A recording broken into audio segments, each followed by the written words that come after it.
କଟକର ଅଧିଷ୍ଠାତ୍ରୀ ଦେବୀ କଟକଚଣ୍ଡୀ ମନ୍ଦିରରେ ଶରତ ଦିନାତ୍ମକ ଦୁର୍ଗା ପୂଜାର ଅୟମାରମ୍ଭ ହୋଇଯାଇଛି।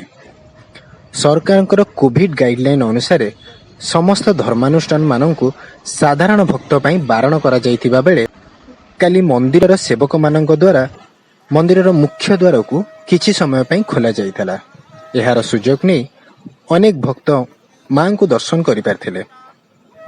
ଏହାପରେ ସମସ୍ତ ସେବକମାନେ କଟକ ଗଡ଼ଗଡ଼ିଆ ଘାଟକୁ ଯାଇ ମାଙ୍କର ଘଟକୁ ମନ୍ଦିରକୁ ନେଇ ଆସିଥିଲେ।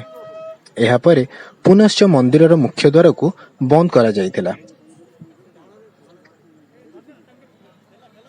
ମୂଳାଷ୍ଟମୀ ତିଥିରୁ ମାଙ୍କର 16 ଦିନାତ୍ମକ ପୂଜା ଏବଂ 16 ଭେଷ ଅନୁଷ୍ଠିତ ହୋଇଥାଏ। ହେଲେ ଏହି ବର୍ଷ ଯୋଡ଼ା ଆଶ୍ୱିନ ପ୍ରବେଶ କରୁଥିବାରୁ ମାଙ୍କର 16 ଦିନାତ୍ମକ ପୂଜା ଦୀର୍ଘ 45 ଦିନ ଯାକେ ଚାଲୁ ରହିବ। ହେଲେ କୋଭିଡ ଗାଇଡଲାଇନ ଅନୁସାରେ ମନ୍ଦିରକୁ ସାଧାରଣ ଭକ୍ତଙ୍କ ବାରଣ କରାଯିବ। ସମସ୍ତ ଭକ୍ତ ଘରେ ରହି ମାଙ୍କୁ ପୂଜା କରିବେ ବୋଲି ପ୍ରଶାସନର ଆଶା ରହିଛି। ମୂଳାଷ୍ଟମୀ ପରେ ମା ପ୍ରଥମ ଦିନ ସୁନାବେଶରେ ଦର୍ଶନ ଦେବେ। ଏହାପରେ ମା ଭୁବନେଶ୍ୱରୀ ଏବଂ ଅନ୍ୟାନ୍ୟ ଭେଷରେ ଦର୍ଶନ ଦେବେ। ହେଲେ ଏହି ବର୍ଷ ସାଧାରଣ ଭକ୍ତ ମାଙ୍କର ଏହି ଭେଷକୁ ଦର୍ଶନ କରିପାରିବେ ନାହିଁ।